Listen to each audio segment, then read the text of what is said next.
Mr. Speaker,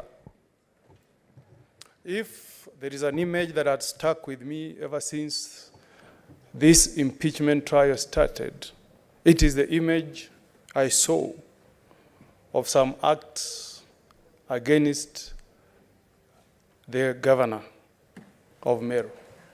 Mr. Speaker, I can be rough in politics.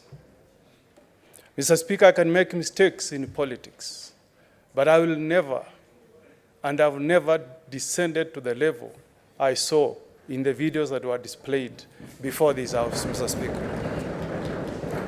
Mr. Speaker, however much you hate a human being, Mr. Speaker, if you are a Christian or you believe in the Almighty God, Mr. Speaker, there are some utterances you cannot make against some other human beings when you are a leader, Mr. Speaker.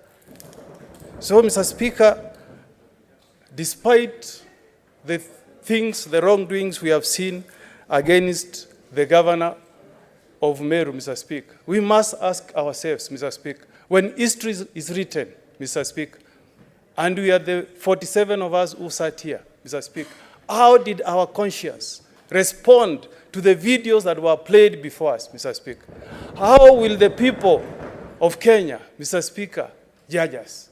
Because it is not just the governor who is on trial, Mr. Speaker. It is the Senate of the Republic of Kenya that is on trial tonight, Mr. Speaker. And, Mr. Speaker, I want to state at 11:45, Mr. Speaker, without fear of any contradiction, that the vote I have tonight, Mr. Speaker, the one delegation from Nyamira, Mr. Speaker, I owe my vote, Mr. Speaker, to the great women of this country called Kenya, Mr. Speaker. I owe my vote, Mr. Speaker, to the women who have faith in me from the county of Nyamira, Mr. Speaker. I owe my vote, Mr. Speaker, to the great woman who raised me, Mama Nyamokami.